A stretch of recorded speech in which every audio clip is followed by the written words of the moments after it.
आज हम बात करेंगे डोनाल्ड ट्रंप के बारे में। ट्रंप अभी तक अमेरिका के राष्ट्रपति नहीं बने हैं। उनका शपथ ग्रहण समारोह जनवरी 2025 में होगा। लेकिन हाल ही में हमने देखा है कि ट्रंप ने पहले से ही बड़े बदलाव करने शुरू कर दिए हैं।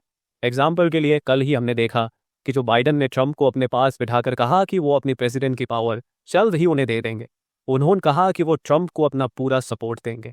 आपने ये भी देखा होगा कि जो बाइडन और उनकी पत्नी काफ़ी खुश नजर आ रहे हैं। कई महीनों बाद जो बाइडन को इतने खुश देखा गया है। डोनाल्ड ट्रंप से जुड़ी एक बड़ी खबर यह भी सामने आ रही है कि ट्रंप ने यूएस की फॉरेन पॉलिसी को लेकर कुछ अहम बदलाव करने की तैयारी की है। अब सवाल ये उठता है कि यह मुद्दा आखिर है क्या। इस टॉपिक पर मैंने पहले भी एक डेडिकेटेड वीडियो बनाई थी, जब यूके और मॉरिशस के बीच एक डील साइन हुई थी।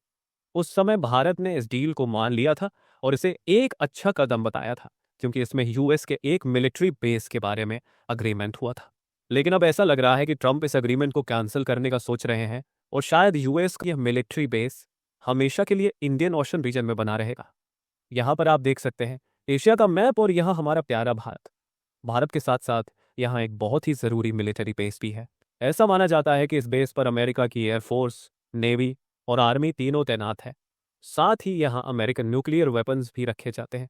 कभी अगर एशिया में अमेरिका को किसी जगह पर हमला करने की ज़रूरत पड़ी तो इसका उपयोग किया जा सकता है।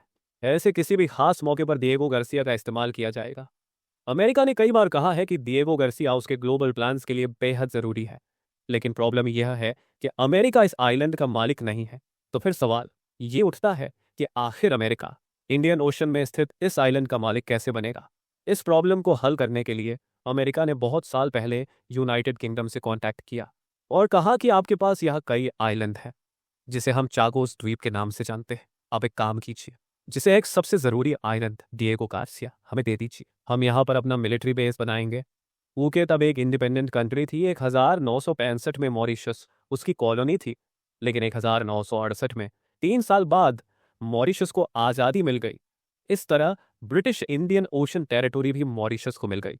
अब हम एक आज़ाद देश है और चागोस द्वीप समूह में जो डिएगो गार्सिया पर अमेरिकी मिलिट्री बेस बना हुआ है, यह गलत है। यहाँ अमेरिका के लिए परेशानी शुरू हुई क्योंकि जिस द्वीप पर उन्होंने मिलिट्री बेस बनाया है वह अब एक इंडिपेंडेंट कंट्री है, जिसकी ज़मीन को कब्जा करके अमेरिका उसका इस्तेमाल कर रहा है। इन सभी मामलों पर लंबे समय से फैसला अटका हुआ था और आखिरकार 2024 में यूके ने फैसला किया कि वे चागोस द्वीप मॉरिशस को लौटाएंगे।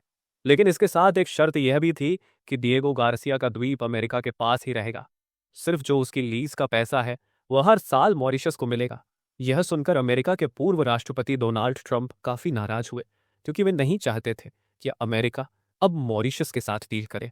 अमेरिका हमेशा यूके को एक करीबी दोस्त मानता है, लेकिन अब जो यूके ने अमेरिका के साथ किया है उससे मॉरिशस के फ्यूचर को लेकर भरोसा नहीं किया जा सकता। ऐसे में डोनाल्ड ट्रंप ने आते ही सबसे पहले काम यह किया कि यूके और मॉरिशस के बीच चागोस टापू को लेकर जो डील हुई थी उसे पूरी तरह से खारिज कर दिया। उनका कहना है कि ये टापू यूएस के पास ही रहेगा, चाहे यूके और मॉरिशस के बीच कोई भी समझौता हो। यूएसए को पूरी गारंटी मिलनी चाहिए कि डिएगो गार्सिया आइलैंड हमेशा यूएसए के कंट्रोल में रहेगा, ताकि कल को कोई भी यूएसए से यह न कह सके कि इसे छोड़ दो। अब बात करें कियर स्टारमर की, तो वे डोनाल्ड ट्रंप का उतना सपोर्ट नहीं करते।